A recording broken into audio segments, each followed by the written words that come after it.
અરે મમ્મી, આજથી 2 દિવસ નોકરીમાં રજા. આજથી તો કંઈ કામ કરવાનું થતું નથી. 2 દિવસ છે ને ફક્ત આરામ જ કરવો છે. આખા અઠવાડિયાનો થાક છે ને આપણે 2 દિવસમાં ઉતારી જ નાખવો છે.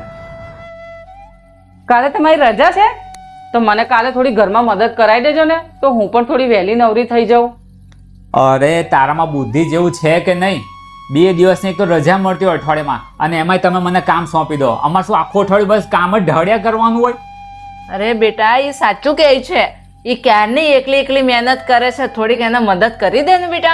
અરે મમ્મી, તમે વચ્ચે ના બોલતા, બરાબર? અમારા અઠવાડિયામાં 2 દિવસની તો માંડ રજા મળી હોય. હું છે ને 2 કલાકે કામ કરવાનું નથી.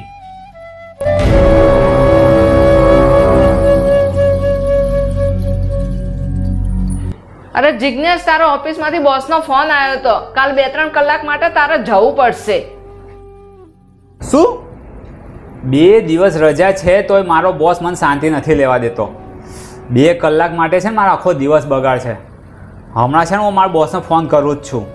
અરે બેટા, શાંત થઈ જા. કઈ ઓફિસમાંથી ફોન નહીં આવ્યો તારો બોસનો. હું તો ખોટું બોલતી હતી. કેમ મમ્મી, તમે કેમ મારી જોડે ખોટું બોલ્યા? જો બેટા, તને 2 કલાક કામનું કીધું તોય તને એટલો ગુસ્સો આવ્યો. તારી પત્નીને તો રવિવાર હોય કે સોમવાર હોય, કોઈ રજા હોય કે તહેવાર હોય, આ તો બિચારી 24 કલાક કામ કરે છે. એને તો કોઈ રજા નથી મળતી. તું બહાર કામ કરે છે ને એટલે તને આરામ જોઈએ છે, અને આ તો બિચારી ઘરનું કામ કરે છે, તો હું એને થાક નહીં લાગતો હોય?